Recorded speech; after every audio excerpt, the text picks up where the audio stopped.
Bismillah, elhamdülillah, ve salatu ve selamu ala nebina Muhammed ve ala alihi ve sahbihi ecma'in. Amma ba'd, barcha maqtu hamd sanalar Rabbimiz Allah'ın bir özüne tiyişli, olğana bizga türlü nimetler berip tura. Şuşa bütün alemlerini, adam balalarına buysundurdu. Şuna da her vakitte da bizani maqtarga, zurlarga, danlarga tiyişbiz. Hem siyikli Peygamber sallallahu aleyhi ve sellem'e de Türebizden şıqqan salavat şerifler barıp irişseydi, olğana bizge cennet yolunu iretip kaldırdı, bizge halalini haramdan ayırga iretti. Şu anda her vakitte da ismini işitkende sallallahu aleyhi ve sellem deyip salavatlar aytırga biz buruşlubuz. Tefsir derslerin devam etebiz. Biz indi kelip jittik Adiyet suresine 100. surege. Adiyet o şabuşu atlar deyip tercüme etile. Amramında da Allah subhanahu wa ta'ala naşuşu hayvan bilen ant ite. Biz ayttık indi Allah ta'ala narsa bilen tili şunun bilen ant ite dedik. Allah subhanahu wa ta'ala kaybir hayvanlarının Kur'an'da da zikir ite. Şunun birisi indi naşuşu atlar, şabuşu atlar. Hem şunap da atlar bitinde elegilikten elimiz kutta tugilime bir 15-20 yıl ilik at transportu en gerekli transportlarının birisiydi. Şulay bit. Kimler azir avulda üsken, alar bileler bakışa su qalatası var ima, pişani alıp qaytası var ima. Bizden tüp transport o at idi. Kurşalga barıp kilesi barma, birisi alıp qaytası barma. Anda babay kurşidan kirip at sırap turaydı, at bilen nereydi. Bik gerekli hayvanlarının birisiydi. Şuna da Allah subhanahu ta'ala nişi ayette Allah subhanahu ta'ala at bilen ant ite. Bunda da birinci ayette ite vel adiyati dabhadi. Tını bitipti.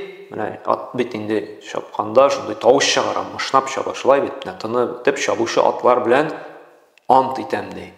Allah subhanahu ta'ala çünkü bu atның özüne gene has bolgan şunday yugurganda tavuş çağıratırgan bir sıfatı var. Şu anda bunda Allah subhanahu ta'ala ant ite şunun bilen. Hem nersedi? Fel-muriyati qadhadi. Yani şuşu şapkan vakitte tuyakları bilen ışkınlar çağırıp, tuyakları bilen jirge tiyibinde ışkınlar çağırıp, bir katı itip şapkanda şulay bit. Tuyakları bilen ışkınlar çağırışı, tını bitip şabuşatlar bilen ant itemdi. Hem nersedi? Fel-mughirati subhadi. Allah subhanahu wa ta'ala.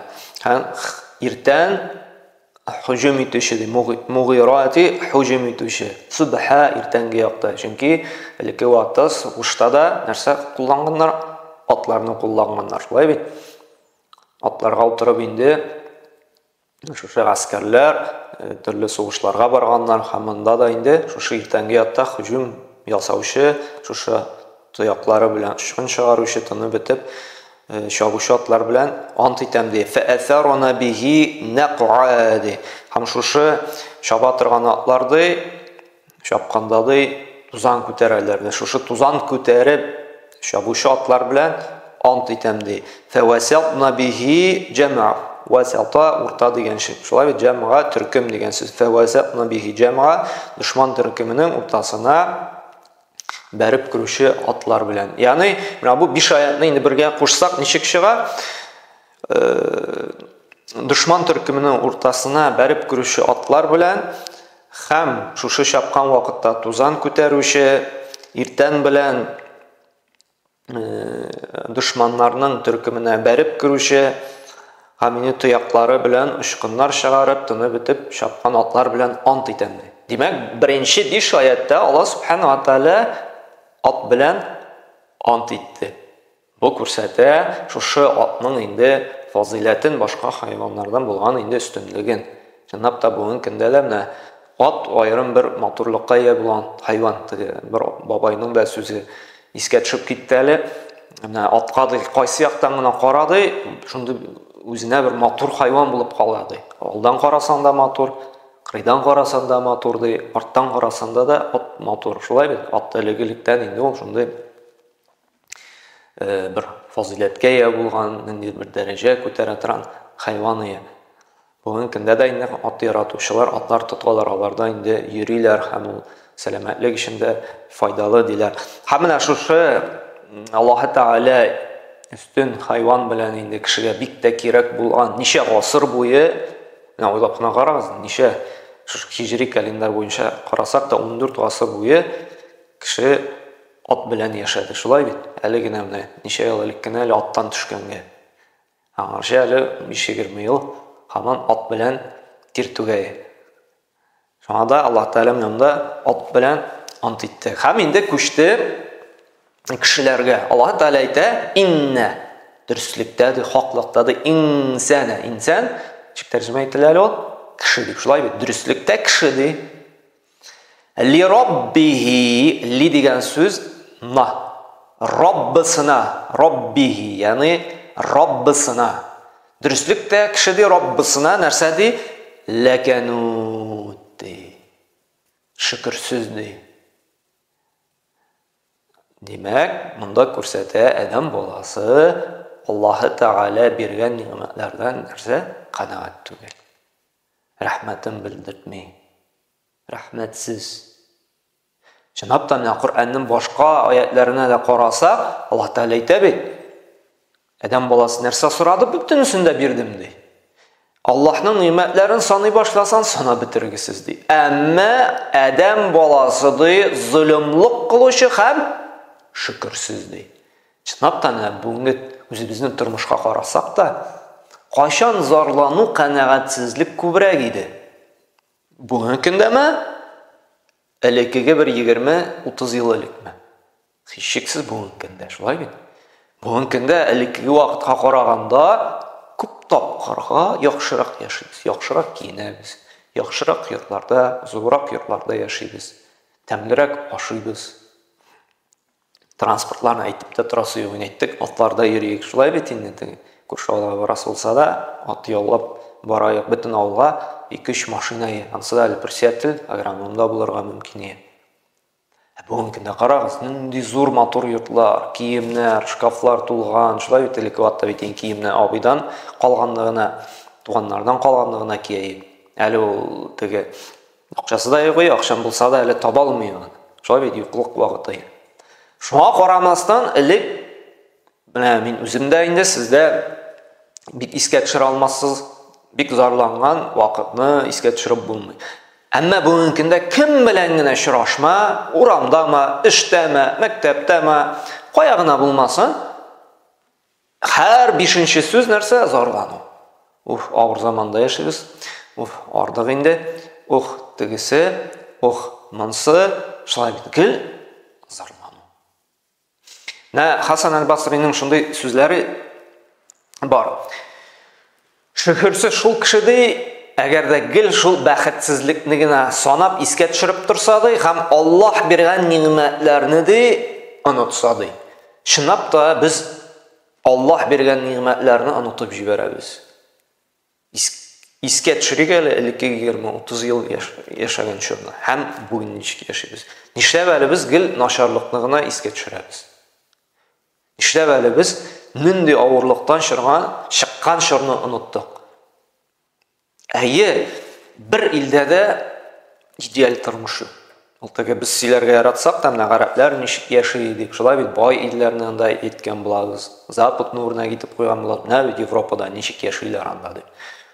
Әмма аларда да кимчелек, җитешсезлек, җитәрлек. Гарәп илләрендә дә үзенең кимчелекләре бар. Без әле җәннәткә эләкмәдек. Бөтен яктан да камил, идеал булсын өчен. Ул җитешсезлек булды һәм булачак. Әмма бит уңай якны да искә төшерә белергә кирәк. Әлхәмдүлилләh бит бүгенге көндә зарланырга гынах. Ни өчен дигәндә ризыгыбыз бар. Йортларыбыз бар. Шулай бит үстән самолетлар өшеп йөрми. Урамда танклар йөрми. Әле зарлана, Алла сакласын бит. Аллаһ Тәгалә шөкерсез минисез дип, Алла сакласын китереп тә куйырга мөмкин бит. Ризыкны да алырга мөмкин.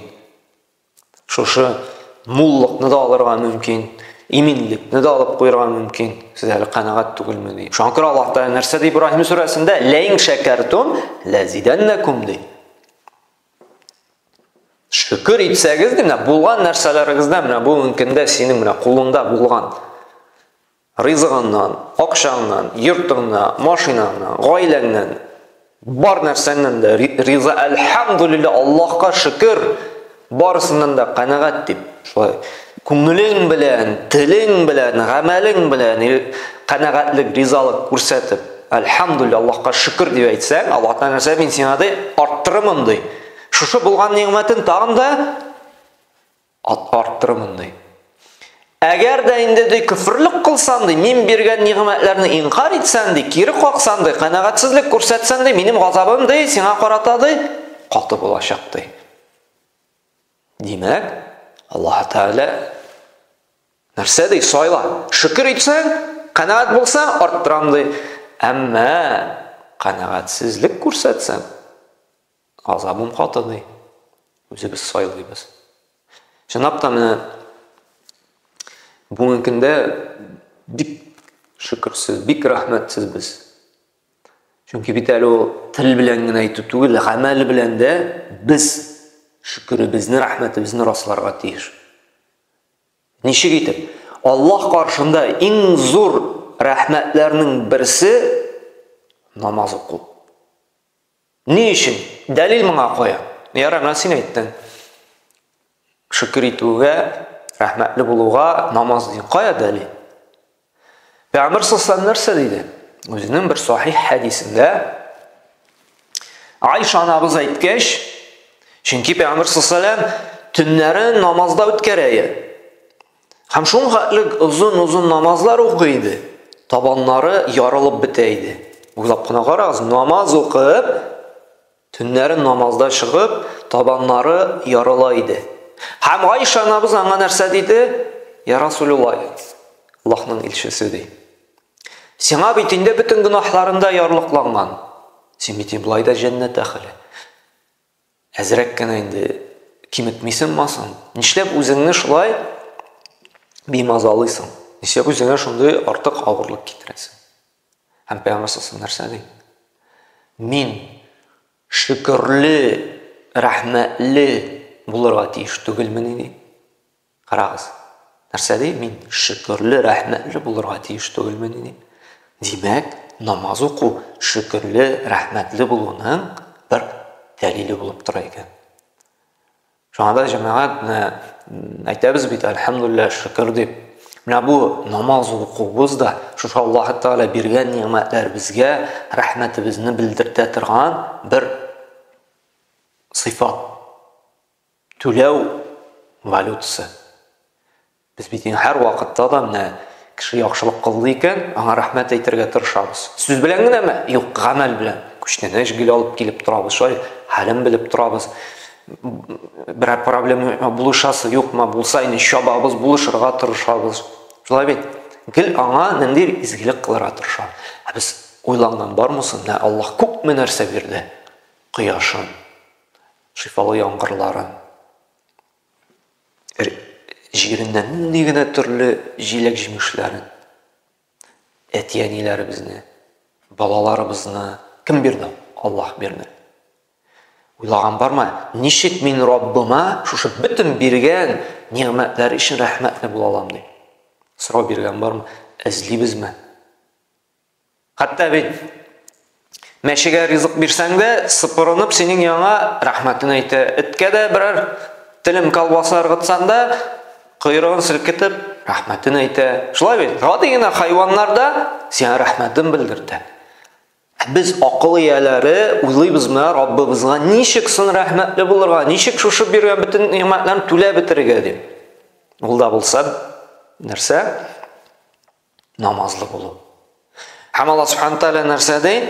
Ва иннаху аля залика ла шахид. Һәм дөреслекдә ди ул кеше ди, шушы шөкерсезлегенә ди, шушы хәленә ди, үзе дә шахид булып тора ди. Димәк, чынлап та без бит инде шахид, без бит таныйбыз, без рәхмәтсез икәнне.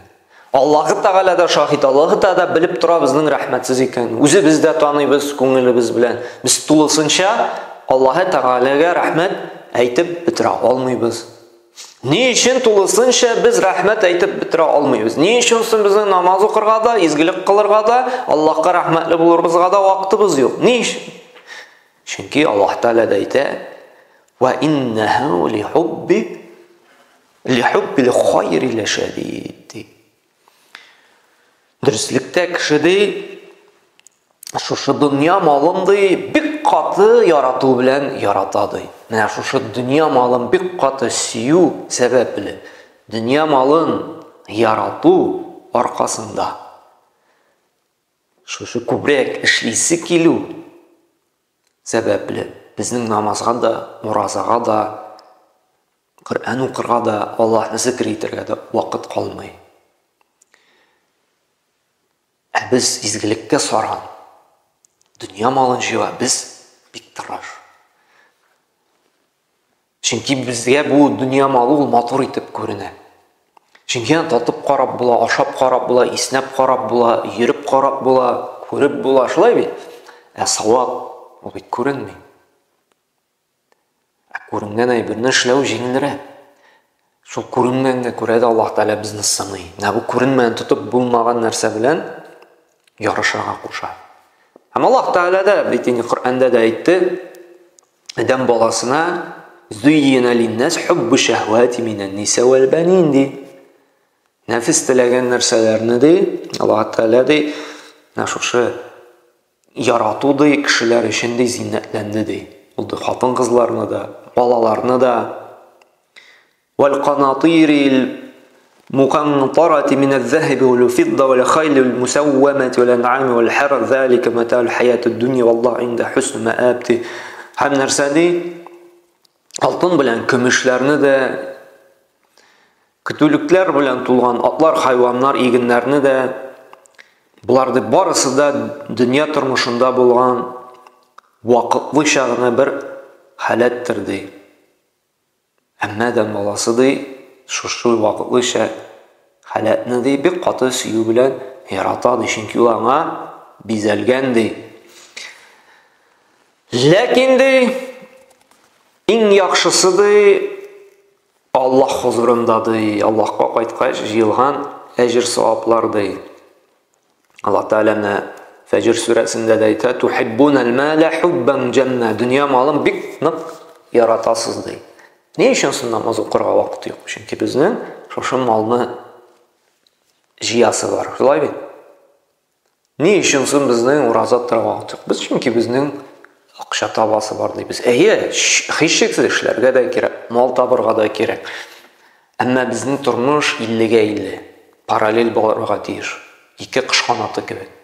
Biz эшлибез дә, Аллаһка шөкер итер вакыт җитте икән, рәхмәтебезне белдертергә, без инде туктап 15 минут илә намазын укып рәхмәтебезне белдертәбез. Аннары 2 сәгать ярымнан соң тагын Аллаһ Тәгалә безгә рәхмәтебезне белдертәбез. Аннары инде шушы калган вакытны эшлибез. Көне буена санасак, 24 сәгатьнең 1 сәгате генә китә безгә Аллаһка рәхмәтебезне белдертергә. Калган 23 сәгатьне эшлә. Карагыз. Шушы дөнья малына без 23 сәгатебезне бирәбез. Тәмне итеп йоклыйбыз, тәмне итеп ашыйбыз, эшлибез. Аллаһта бары тик 1 сәгать генә үзен искә төшереп рәхмәт әйтергә куша. Шулай бит? Шөкер итәргә куша. Әмма без аңа вакыт таба алмыйбыз. Әмма рәхмәтле булырга, шөкерле булырга инде вакытыбыз нишләптер безнең җитми.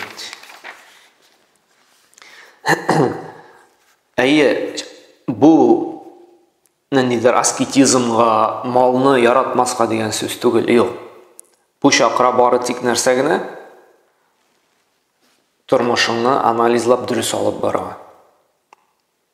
Үз вакытында гыйбадат, үз вакытында эш, үз вакытында гаилә, үз вакытында җәмгыятькә файда китерү, һәм инде башкалар, ягъни тәртипкә салу. Безнең бит күп вакытта бөтен вакытыбыз бирелгән шушы дөньяны кәсеп итүгә. Аллаһка инде вакыт калмый. Тормышыбызда Аллаһка вакыт юк. аны зурларга, аны зикр итәргә, аны мактарга, аны искә төшерә, кызганышка. Күпчелегебез шушындый тормышта яши. Әле менә бер абыйның шундый яхшы фикере булды. Хәтта менә без дин тотучыларда ди, нишлибез ди? Садака биргәндә дә ди, без ди әҗер савап теләп бирмибез бит ди. Шушы дөнья малын алу нияте белән бирәбез ди. Һаман әле шушы изгилегебез аша да без дөньяны алмакчы булабыз. Чөнки без беләбез, садака күбрәк биргән саен, күбрәк сиңа керем керә. Шулай бит? Күбрәк ураза тоткан саен син сәламәтләнәсең. Синең тәнең нишләй? Яхшылана, көчләнә, сәламәтләнә. Yani biz şuşa din aşağıda nişletmekçi bulabız, dünyamızı koyurtmakçı bulabız. Mal, sadaka, izgilik kılıp da bu dünyanı almakçı bulabız. Çünkü tuğanlık jiplerini gıtsanlarsa, malın arta gımırın uzuna yaşılay bey. Tuğanlık jiplerini gıtabız, uzun gımır tilep, ham malını artuğun tilep.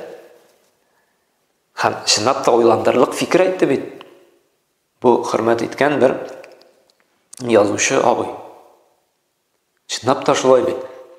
Bizning әле deyib ул iman, bizning şuшы kıyamet gününe şanu әле munda bik kirib bitmagandey. Bizning şuшы dinimizde dünya aşadı. Şınap tur bit. Eğer de biz izgilikni qılabız eken dünya maqsadı için bit qabul bulmasqa da mümkün. Sen Allah rizalığı işle, Allah-u Teala bərburanın şuşı dünyasın artından ertib birəşək. Ama işlesin ihlas etip, Rabbim riza bulsun ya, Rabbim kanaat bulsun ya, savapların birsin dedi. Ondan sonra Allah Subhanahu wa Ta'ala ayet: "Afala ya'lamu iza bu'thira ma fil qubur." di. Yani adam bala saldalanıp yaşay, bilmem әллә ул di. Нәрсә di?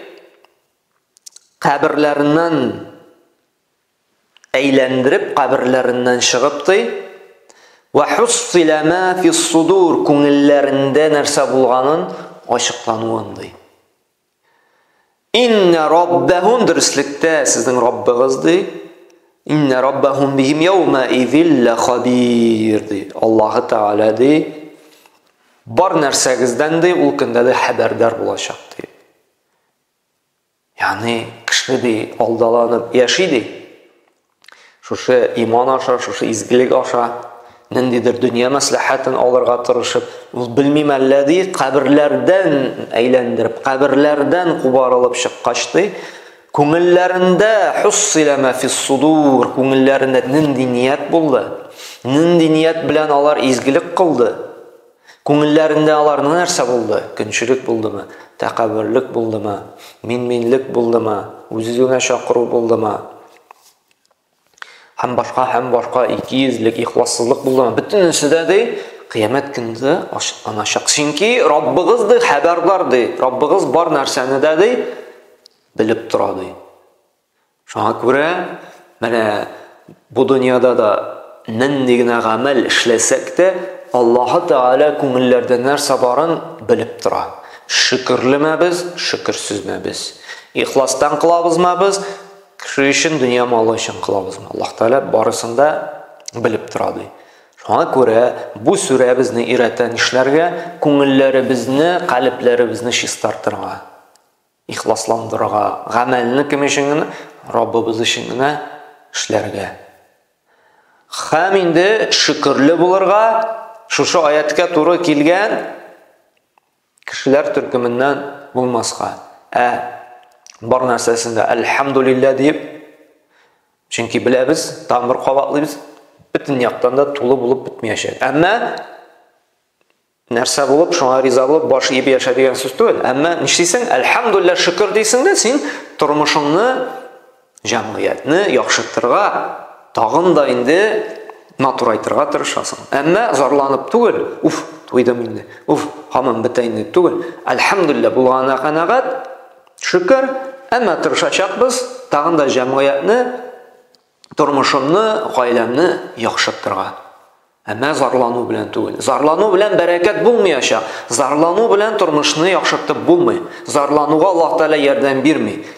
Аллаһ Тәгалә ярдәм бирә шөкерлегә, канәгатьле булган кешегә һәр вакытта да. Ул чынлап та менә кайбер сәламәт кеше янынан кирип чыгасың, ул шуңга зарлана, бөтен нәрсә ошамый аңа. Шуңа авырлык белән чыгасың. Кайбер аты берәр инвалидка гына кирип чыгасың, коляскада утырган. Аягы да юган, шулай йөри дә алмый, яки ул пара ул гел елмая.